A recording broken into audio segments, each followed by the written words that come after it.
आज हम एक ऐसे व्यक्ति के बारे में बात करने वाले हैं जिसका जीवन कोई बॉलीवुड गैंगस्टर मूवी से कम नहीं है। उसका नाम है मुख्तार अंसारी।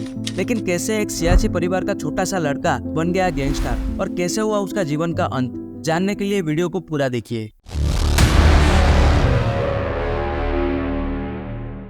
30 जून 1963 को उत्तर प्रदेश के गाजीपुर में जन्म होता है मुख्तार अंसारी की।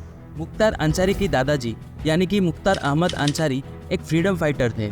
वो इंडियन नेशनल कांग्रेस और मुस्लिम लीग का एक एक्टिव मेंबर हुआ करते थे। 1927 में इंडियन नेशनल कांग्रेस का मद्रास सेक्शन का वो प्रेसिडेंट भी थे और तो और जामिया मिलिया इस्माइलिया यूनिवर्सिटी का वो फाउंडिंग मेंबर्स में एक थे और 1928 से लेकर 1936 तक वो उसका चांसलर भी रह चुके हैं। मुख्तार अंसारी का नाना जी यानी कि मोहम्मद उस्मान इंडियन आर्मी में ब्रिगेडियर थे और उनको लायन ऑफ नौशेरा भी बोला जाता है, क्योंकि भारत पाकिस्तान की लड़ाई में जब पाकिस्तान ने नौशेरा पर आक्रमण किया था तब उस्मान जी ने उसको अच्छे से रोक लिया था और जहांगीर को रिकैप्चर भी कर लिया था, जो कि जम्मू और कश्मीर के लिए बहुत ही महत्वपूर्ण था। इसी वजह से पाकिस्तान की सेना में उनके सर पर 50,000 का इनाम भी रखा था। ब्रिगेडियर उस्मान लड़ते हुए अपने जान को देश के लिए कुर्बान कर दिया था। बाद में जाके उनको भारत का second highest war time gallantry award यानी कि महावीर चक्र भी मिला था।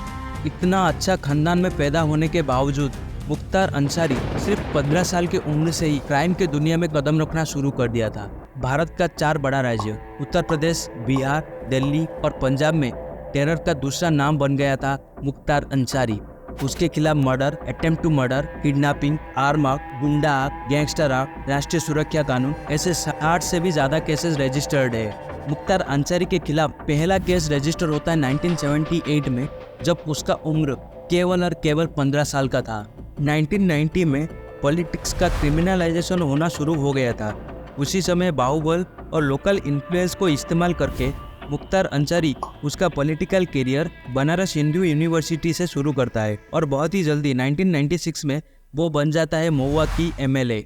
उसके बाद वो 5 बार महुआ का एमएलए बनता है डिफरेंट पार्टीज ज्वाइन करके।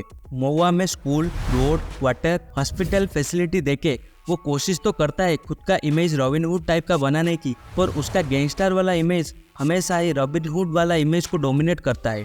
उसका नाम कृष्णानंद राय और अवधेश राय जैसे प्रमुख व्यक्तियों की मर्डर केस में भी सामने आया है। बात यह है कि 2005 में जब कृष्णानंद राय एक क्रिकेट टूर्नामेंट का इनागुरेशन करके घर जा रहे थे, तब कुछ लोग AK-47 लेके आते हैं और कृष्णानंद राय के ऊपर चलाना शुरू कर देते हैं। इसी हादसे में लगभग 400 से भी ज़्यादा गोली कृष्णानंद राय को लगता है और उनके साथ 6 और लोग भी मारे जाते हैं। इसी मर्डर में इस्तेमाल किया गया हथियार नेपाल के रास्ते भारत में इलीगली इंपोर्ट किया गया था और इसी के पीछे मुख्तार अंसारी के हाथ था। और एक बात बताओ दोस्तों, कृष्णानंद राय और मुख्तार अंसारी का कोई भी पर्सनल दुश्मनी नहीं था, लेकिन 2002 में कृष्णानंद राय मोहम्मदाबाद कॉन्स्टिट्यूएंसी में मुख्तार अंसारी के भाई अफजल अंसारी को हरा दिया था। बस इसी रीजन के वजह से उसने कृष्णानंद राय का मर्डर करवा दिया।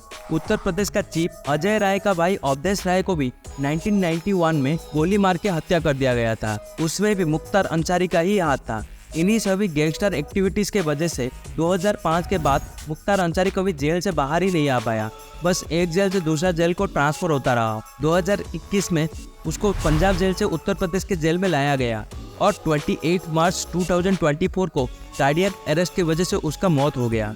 लेकिन उसका फैमिली मेंबर्स का कहना यह है कि मुख्तार अंसारी को खाने में जहर देके मार दिया गया है। आपको क्या लगता है दोस्तों, मुख्तार अंसारी का मौत कैसे हुआ होगा? कार्डियक अरेस्ट की वजह से या जहर की वजह से? कमेंट करके जरूर बताना। That's it for today guys. Please like, share and subscribe to the channel.